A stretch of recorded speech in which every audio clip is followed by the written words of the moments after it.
Assalamualaikum warahmatullahi wabarakatuh.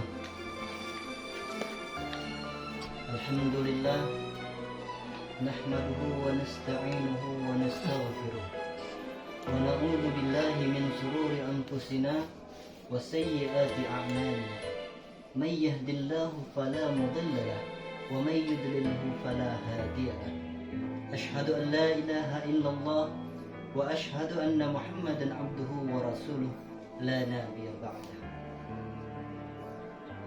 Yang sama-sama saya muliakan al-mukarram, para habaib, para alim ulama, tuan-tuan guru, ustaz wal ustazah, cerdik pandai, dan yang sama-sama kita muliakan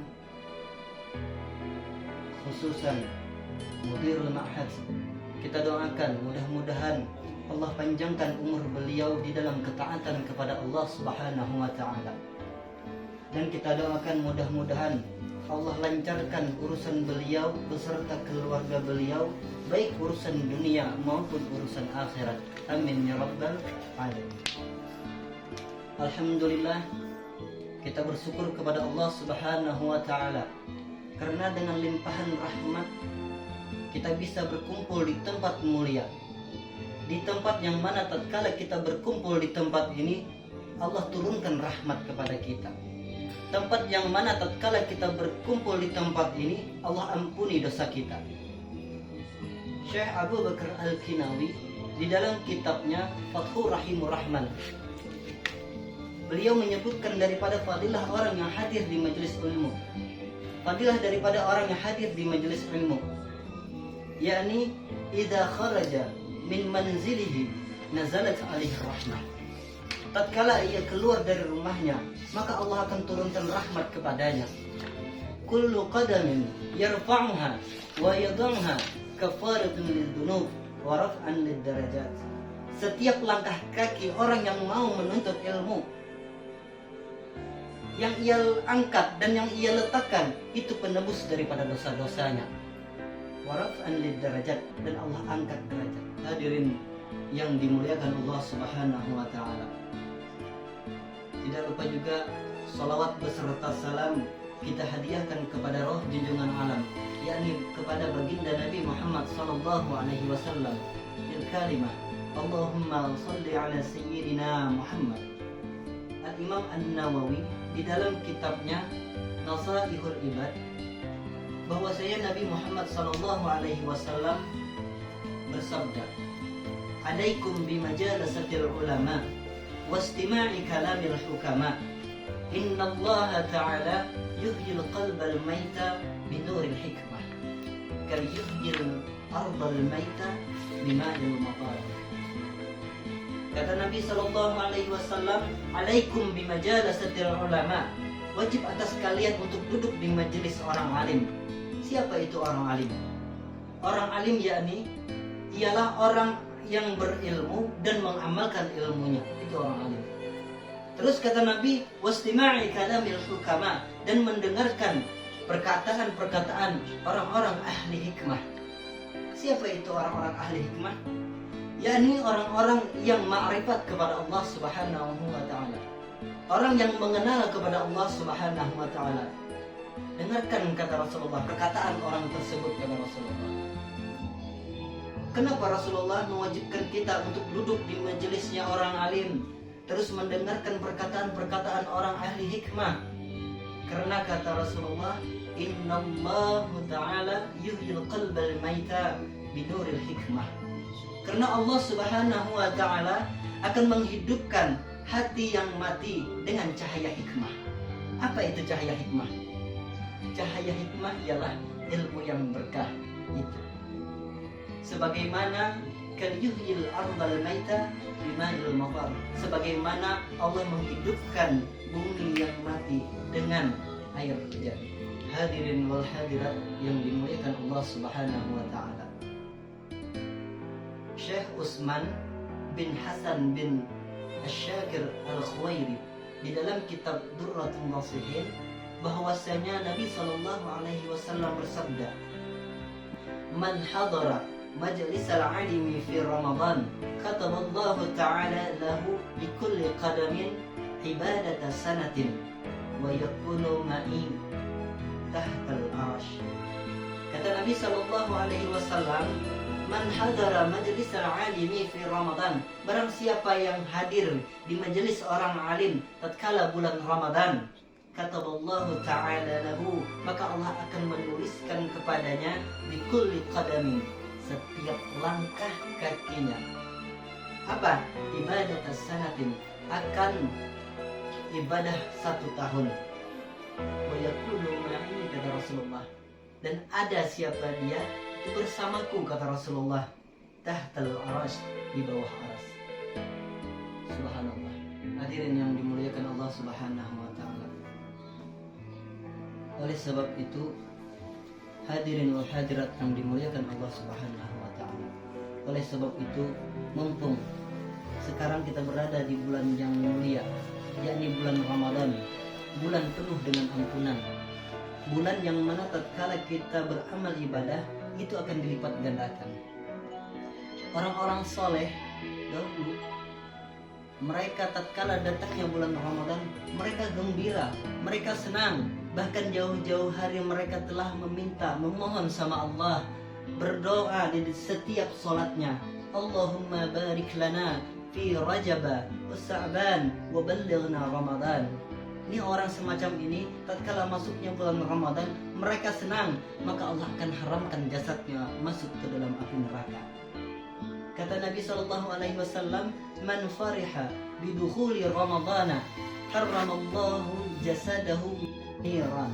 Barang siapa yang senang dengan masuknya bulan Ramadan, maka Allah akan haramkan dirinya dari api neraka. Hadirin wal hadirat yang dimuliakan Allah Subhanahu wa ta'ala. Ta'rif daripada puasa, yakni menurut bahasa, menurut lughah, al-imsak, menahan. Menahan apa aja? Menahan untuk tidak makan, menahan untuk tidak minum, menahan untuk tidak keluar rumah, itu namanya puasa. Tapi ini menurut bahasa. Adapun puasa menurut syara, menurut syariat, yakni al-imsaku an jami'il mufattirat, menahan daripada yang membatalkan puasa.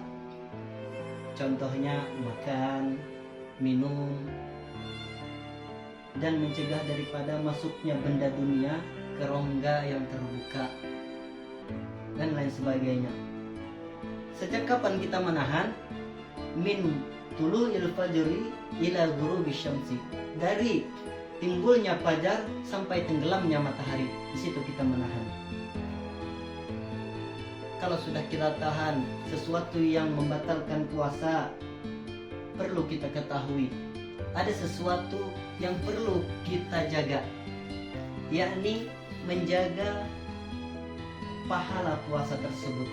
Karena kata Rasulullah, ada orang yang berpuasa tapi ia tidak mendapatkan pahala dari puasa tersebut. Pahala puasanya batal, puasanya nggak batal, tapi pahala puasanya yang batal.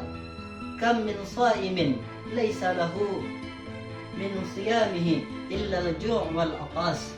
Berapa banyak, kata baginda Rasul, orang yang berpuasa tetapi dia tidak mendapatkan pahala dari puasanya kecuali lapar dan dahaga. Itu saja. Yang kedua, ghibah. Apa itu ghibah? Ghibah ialah menyebut keburukan, kejelekan seseorang, yang mana tatkala seseorang tersebut mengetahui, maka ia akan marah. Itulah ghibah. Oleh sebab itu, jangan sampai kita melakukan ghibah. Itu akan menghilangkan pahala daripada puasa. Biasanya nih, ghibah itu akan terjadi tatkala kita berkumpul dengan teman-teman kita. Oleh sebab itu, kata baginda Rasul, al-mar'u ala dini khalilihi falyanzur ahadukum man yukhalilu. Seseorang itu akan terpengaruh oleh agama temannya. Oleh sebab itu, sebelum engkau memilih ia menjadi temanmu, memilih ia menjadi sahabatmu, maka lihatlah kepada siapa ia berteman.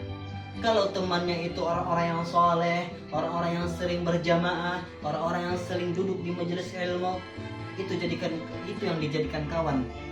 Tetapi kalau seandainya nih orang selalu melakukan kemaksiatan, selalu menghibah orang, selalu berkata bohong, selalu duduk di tempat maksiat, itu jangan dijadikan kawan, bahaya. Sayyidina Imam Ali karamallahu wajhah pernah menuliskan bait syairnya, "Fala tashab akhal jahli," kata beliau, "wa iyyaka wa iyyahu."